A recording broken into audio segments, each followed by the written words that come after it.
monsieur. Vous pouvez vous présenter? Je suis Bruno Attal, secrétaire général adjoint du syndicat France Police Policiers en colère. On est là pour soutenir le peuple qui n'a commis aucune infraction. Voilà, donc, surtout on est très choqués des propos du président de la République qui veut emmerder ces pauvres gens. Voilà, tout simplement.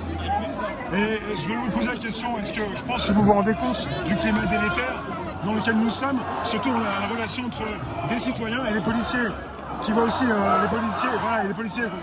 On en a assez, nous, qu'on se serve de nous. C'est-à-dire que nous, on est là pour appliquer la loi et on se sert de nous et on voit ça dans les gilets jaunes.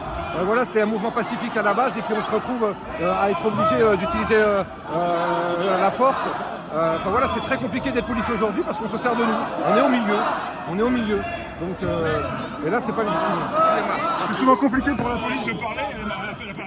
On a un devoir de réserve. Moi, je suis délégué syndical et donc mon devoir de réserve est atténué, mais pourtant, je suis convoqué à la police des polices parce qu'effectivement, je ne plais pas au pouvoir.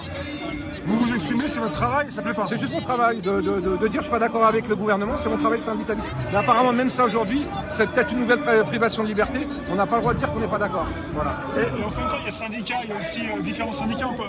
Oui, mais bon, les autres syndicats, ils ont une boîte à cirage à la maison, donc dès qu'ils vont là-bas, ça cire un peu. Tout le monde s'entend pas très bien, quoi.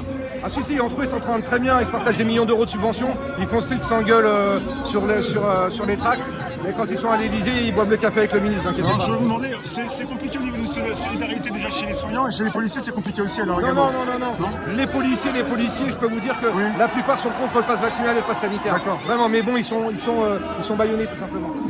Ça peut se passer bien entre les citoyens et les policiers si les gens communiquent bien entre eux, quoi.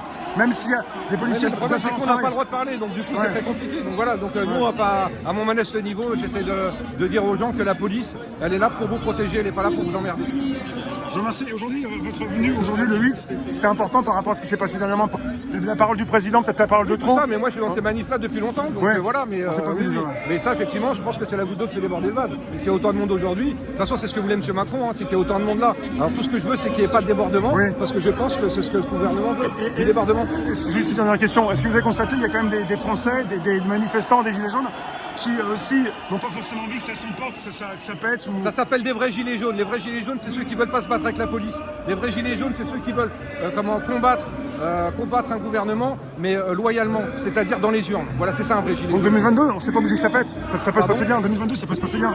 J'espère que ça se passera bien, monsieur. Entre tous. J'espère que ça se passera bien. Je vous remercie beaucoup.